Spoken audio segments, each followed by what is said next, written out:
Doctor Jonathan. ఇవాళ నేను corona infection వచ్చిన వారిలో కాఫ్ గురించి మాట్లాడాలనుకుంటున్నాను. ఈ వీడియోని చివరి వరకు చూడండి. మీకు ఏమైనా డౌట్స్ ఉంటే కింద కమెంట్స్ బాక్స్లో పోస్ట్ చేయండి, నేను ఖచ్చితంగా రెస్పాండ్ అవుతాను. ఈ కాఫ్ అనేది ఈ కోవిడ్ ఇన్ఫెక్షన్ వచ్చిన వారిలో one of the cardinal symptoms, అంటే ఒక ప్రధాన లక్షణం అన్నమాట. ఈ కాఫ్ అనేది వీరిలో పొడిదగ్గు రూపంలో ఉంటుంది, డ్రై కాఫ్లా ఉంటుంది. కాబట్టి ఫస్ట్ ఈ సిమ్టమ్ మొదలైనప్పటి నుంచి మనము ఈ కోవిడ్ ఇన్ఫెక్షన్లో ఈ కాఫ్ని ఫస్ట్ 5 డేస్గా, నెక్స్ట్ 5 డేస్గా మనం డివైడ్ చేసుకున్నాం.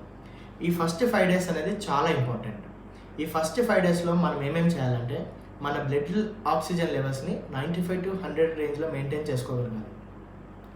సెకండ్ వచ్చేసి ఈ కాఫ్ అనేది కూడా ఆల్మోస్ట్ ఒక 50 to 75% తగ్గేలా చూసుకోవాలి. ఇవి మెయింటైన్ చేసుకోవాలంటే ఏం చేయాలో నేను చెప్తాను. ఈ ఫస్ట్ 5 డేస్లో మీరు ఈ మెడిసిన్స్ వాడితే మీకు ఆల్మోస్ట్ కొంచెం వరకు లాభం చేకూరుతుంది. మీరు ఫస్ట్ 5 డేస్లో ఈ మెడిసిన్ వాడండి. పల్మోక్లియర్ అనే ట్యాబ్లెట్ దొరుకుతుంది, మీరు ఆ ట్యాబ్లెట్ వాడండి. నెక్స్ట్ వచ్చేసి ఏదైనా కానీ లీవోసాల్బిటమాల్ కాంబినేషన్లో వచ్చే సిరప్స్ వాడండి. కుఫ్రిల్-Ls కానీ, ఆస్కారిల్-Ls కానీ, గ్రిలింటస్-Ls కానీ, ఇలాంటి కాంబినేషన్లో ఈ సిరప్స్ వాడండి. ఈ పల్మోక్లియర్, ఈ గ్రిలింటస్-Ls ఇలాంటి ఇవి వాడడం వలన మీకు ఏం జరుగుతుందంటే ఆ మ్యూకస్ ప్లగ్స్ అనేటివి ఈ ఊపిరితిత్తులో డెవలప్ కాకుండా ఉంటాయి. సో దట్ మీకు ఎయిర్ ప్యాసేజ్ అనేది చాలా వరకు క్లియర్గా ఉంటుంది. ఓకేనా. నెక్స్ట్ వచ్చేసి లివోసిట్రజిన్ కాంబినేషన్తో మాంటెలికాస్ట్, ఇది కూడా మీకు ఈజీగా అవైలబుల్ ఉంటుందండి. ఈ ట్యాబ్లెట్ వాడడం వల్ల మీకు ఈ పొడి దగ్గు అనేది వీలైనంత వరకు తగ్గుతుంది. ఓకేనా. ఈ ఫస్ట్ 5 డేస్ అనేది చాలా చాలా ఇంపార్టెంట్. ఇప్పుడు ఈ ఫస్ట్ 5 డేస్లో మీకు తగ్గింది కొంతవరకు, ఒక 75% వరకు తగ్గింది. స్టిల్ ఇంకొంచెం కాఫ్ పర్సిస్ట్ అవుతుంది. మీ blood oxygen levels 95 to 100 maintain అవుతుంది. ఇంకా కొద్దిగా కాఫ్ ఉంది. ఇప్పుడు మీరు ఏం చేయాలి అంటే ఈ నెక్స్ట్ 5 డేస్లో ఈ మెడిసిన్స్ అంతా వాడుతూ నేను ఒక ఇన్హేలర్ చెప్తాను.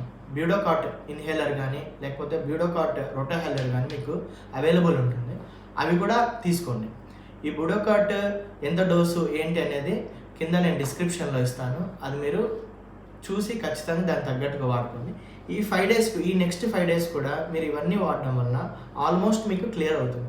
ఒకవేళ మీకు ఈ నెక్స్ట్ 5 డేస్ వాడి కూడా ఇంకా క్లియర్ కావడం లేదు, మీ బ్లడ్ ఆక్సిజన్ లెవెల్స్ బిలో 95 వస్తున్నాయి, మీకు ఇంకా కాఫ్ పెరుగుతూ ఉంది కానీ తగ్గడం లేదు, ఫీవర్ కూడా ఎక్కువగా అవుతూ ఉంది, అలాంటప్పుడు మీరు ఖచ్చితంగా వెంటనే దగ్గరున్న మీ డాక్టర్ని సంప్రదించండి. మీరు యాజ్ సూన్ యాజ్ పాసిబుల్ మీరు మీ డాక్టర్ని సంప్రదిస్తే మీరు ఖచ్చితంగా ఈ కోవిడ్ ఇన్ఫెక్షన్ నుంచి ఈజీగా బయటపడతారు అన్నమాట. డిలే చేసే కొద్దీ మనము ఎక్కువగా నష్టం తెచ్చుకుంటూ ఉన్నాం. డిలే చేసే కొద్దీ ఎక్కువగా మరణాల రేటు పెరుగుతూ ఉంది. కాబట్టి మీరు వీలైనంత వరకు త్వరగా బిలో 95 ఆక్సిజన్ లెవెల్ ఉన్నప్పుడు ఖచ్చితంగా మీరు డాక్టర్ని సంప్రదించండి.